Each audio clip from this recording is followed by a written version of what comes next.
A Lamborghini Huracan pulls out of a garage in Miami at 6:40 in the morning. The renter is 26, in town for a bachelor party, and he paid $1,400 for the day. He'll drive it 11 miles. 2 of those miles will be filmed on his phone, uploaded before he's even parked. The owner of that car isn't in the video. He's at home, refreshing a tracking app, watching a blinking dot move through downtown traffic at a speed his insurance policy specifically prohibits. This is the moment everyone imagines when they think about owning a luxury car rental company. The dot, the Lamborghini, the $1,400. What nobody pictures is the man at home, staring at his phone, doing math he wishes he wasn't doing, because somewhere between the pickup and the return, he has to figure out whether today made him money or just proved he still owns a very expensive liability with 4 wheels. That tension, glamour on the surface, arithmetic underneath, is the entire business.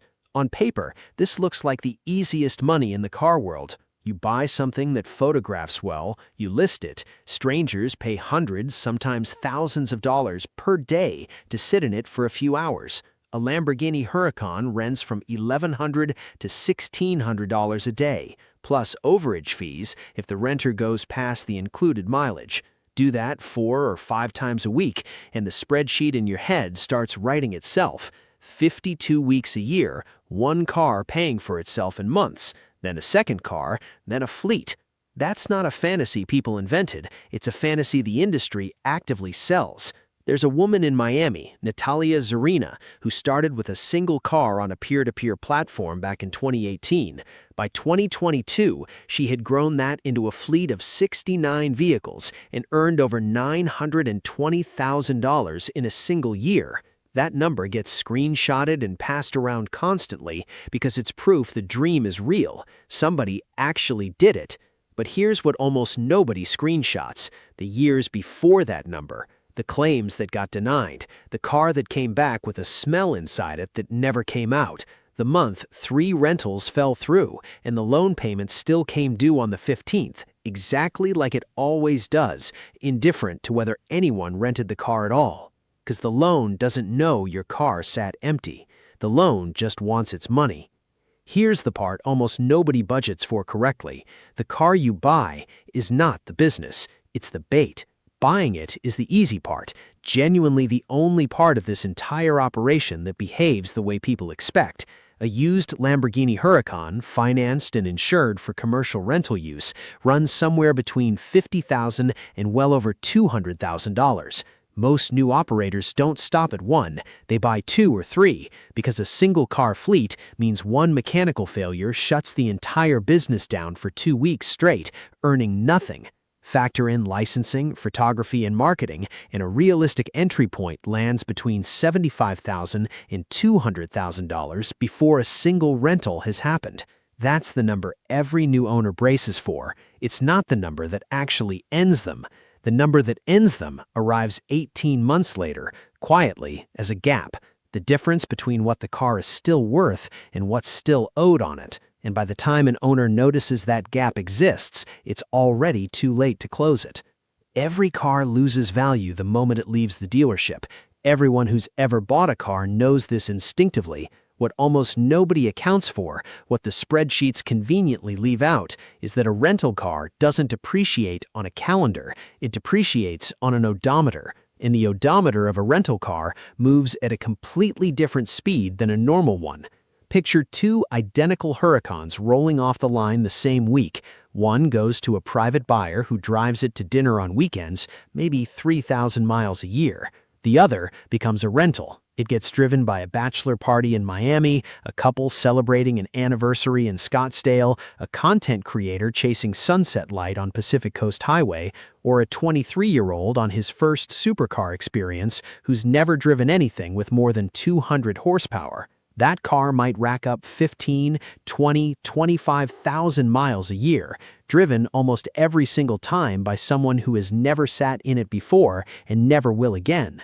Financial guidance for operators in this exact business flags depreciation is one of the single biggest concerns in the luxury rental market, and the trap is specific. Owners finance the car in their own name at a low rate over a long term, make the minimum payment, and don't notice they're becoming financially upside down, owing more than the car is worth because rental mileage and rental grade wear erode the resale value faster than the loan balance shrinks. Here's the part that should genuinely unsettle you. The car isn't just losing value the way any car does. It's losing value faster in the hands of people who have the least reason to treat it carefully, while the bank calculates your payment as if none of that were happening. You don't feel this cost. There's no invoice for it. It shows up 18 months later as a number on a resale listing that's thousands of dollars lower than the payoff on your loan, and by then, it's too late to do anything about it. But even that isn't the cost that actually keeps operators up at night. That one has a name, and it arrives with a knock, a phone call, or a photo attached to a text message you didn't want to receive. Here's a sentence that ends businesses before they even open. Your personal auto policy is worthless the moment you accept payment for that car. That's not fine print. That's not a technicality an owner can argue around. Renting a car out is legally classified as business use, and personal insurance policies explicitly exclude it. Skip the commercial policy, rent the car anyway, and the first time something goes wrong, the insurer doesn't negotiate. They just decline the claim. You were never covered. You simply hadn't found out yet. And the day you find out is always the most expensive day of the business. So owners get commercial coverage instead, and this is where the easy money fantasy runs into an obstacle almost nobody warns them about. Insurers treat exotic and luxury rental fleets as high risk by default. Guidance for new operators is blunt about it. Getting proper exotic car rental insurance as a new company is extremely difficult and typically requires a proven track record, real capital reserves, and high monthly premiums per vehicle. You need insurance to legally operate. You need a rental history to get affordable insurance, and you can't build a rental history without operating first. New owners sit in that loop for months, paying premiums that would make a normal car owner's eyes water just to prove they're not a risk for a business that is, by its nature, entirely built on risk. And even once that coverage exists, it isn't the safety net that sounds like. On peer-to-peer platforms, hosts choose between coverage tiers, and the mechanics are almost cruelly elegant. The higher you detach from the trip price as profit, the higher your deductible climbs, up to $2,500 on the highest earning plan. Choose to protect your margin, and you're choosing to absorb more of the damage yourself when it happens. Choose the safety net, and the platform takes a bigger cut of every single rental forever. There is no version of this insurance decision where you simply win. And then there's the part that isn't even about money, it's about trust. Search through host communities, and the same story appears again and again, told by different people about different cars. A renter damages the vehicle, has it patched up with mismatched paint and salvage parts, and returns it looking almost fine, and the platform's payout barely covers the difference. One host described discovering exactly that after a return. The platform paid nearly nothing and pulled every vehicle from the platform afterwards. That's not a rare horror story traded for shock value. It's a recognizable pattern in an industry where the person driving your $200,000 asset has no long-term relationship with you, no accountability beyond a rating system, and every incentive to hand the car back looking clean enough to pass a glance. This is the sentence that should stop you. In most other businesses, you control the asset. In this one, you hand the asset to a stranger, take a photo of the dashboard, and hope. But insurance isn't even where the money actually leaks out day to day. That happens somewhere far more mundane, somewhere so unglamorous that almost no one factors it into the dream at all. A Huracan renting for $1,400 a day sounds like it prints money on contact. What that number hides is that the car isn't earning $1,400 a day. It's earning $1,400 on the days someone actually rents it, and there are a lot of days when nobody does. This is called utilization, and it is the single most important number in the entire business, more important than the daily rate, more important than the car itself. Industry breakdowns of luxury and exotic rental economics show gross margins around 60 to 70% per booking, which sounds excellent until you follow it down to the net. After factoring in the real cost of running the business, net margins settle closer to 15 to 25%, translating to roughly $21,000 to $65,000 of actual annual profit per car, not per week, not per month, per year, on a car that might have cost $200,000 to acquire. Operator-facing guides are even more direct about the trap embedded in that math. A high daily rate does not equal a high profit.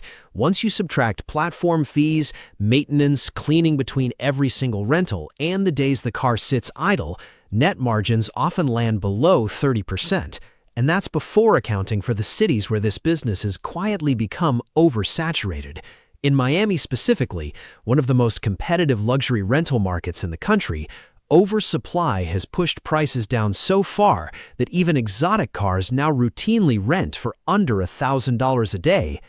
Think about what that actually means. The exact city that made Natalia Zarina's fleet famous, the proof of concept everyone points to, is now so saturated with owners chasing the same dream that the rates supporting that dream have started collapsing under their own popularity. Every empty day is not a neutral day. It's a day where insurance is still being paid, the loan is still due, and the car is still losing value sitting in a garage doing absolutely nothing, depreciating on a calendar now instead of an odometer, but depreciating all the same. A car parked empty for 12 days a month isn't 12 missed opportunities, it's 12 days of active loss dressed up as a rest day. This is the sentence worth sitting with. The car doesn't need to be driving to be losing you money. It only needs to exist. And every problem you've just watched play out on one car, the depreciation, the insurance trap, the empty days, doesn't disappear when an owner scales up. It multiplies. Which is exactly why the moment someone tries to turn this from a side hustle into an actual company, the numbers stop looking like a dream and start looking like a different business entirely. Forget the one-car math for a second. This is what it costs to build the version of this business that has a showroom, a real fleet, and a brand. The version every owner secretly pictures themselves running eventually. One car with a mechanical issue is an inconvenience. 10 cars means, statistically, on any given week, something is always wrong with at least one of them. A check engine light, a scuffed wheel, a detail that has to happen before the next guest arrives in 4 hours. Full-scale exotic rental operations budget accordingly. Financial models built for a real fleet project initial vehicle acquisition around $12 million, alongside roughly $1.5 million for a proper showroom presentation and over $1 million for booking technology. On top of that sit the costs nobody puts in a pitch deck: climate-controlled storage running around $48,000 a month, insurance modeled at as much as 80% of total revenue, and dedicated transport logistics to move cars between locations, clients, and photo shoots. Read that insurance figure again. 80% of revenue, not 80% of profit, 80% of everything the fleet brings in before any other expense is paid. At that scale, the business isn't really renting cars, it's renting the right to rent cars, and insurance is quietly the landlord. And full operations like this typically don't turn a profit in year 1. They don't turn a profit in year 2. Realistic financial modeling for this scale of business puts break-even around year 3, meaning the fantasy of instant cash flow that drew most owners into this business in the first place doesn't actually exist at any serious scale. It exists for the one guy on Turo with a single Porsche and a good Instagram following. It disappears the moment you try to turn that into an actual company. This is the gap almost nobody talks about publicly. The version of this business that looks achievable, one car, side income, a nice photo for social media, is real. The version that looks like a company with a showroom and a fleet and real revenue is a fundamentally different, far more capital-intensive business wearing the same marketing. So here's the contradiction sitting in the middle of all of this. If insurance eats the margin, depreciation hides in the shadows, and empty days quietly bleed cash, the math says almost nobody should survive this business, and yet people do. Fleets of 60, 70, 80 cars exist. Someone is making this work. Which raises the real question this entire video has been circling. What do they know that the owner staring at his phone in the cold open doesn't? It's not the car. Search through the operators who actually last, and the rarest, flashiest fleets are almost never the ones still standing 5 years later. What separates them is something far less cinematic, a near obsessive discipline around keeping every single car working as many days as possible. Because in a business where net margins hover around 20%, one idle week isn't a missed opportunity, it's a direct hit to the only number in this entire business that actually decides who survives. Serena's growth from 1 car to 69 wasn't built on buying more inventory faster than anyone else.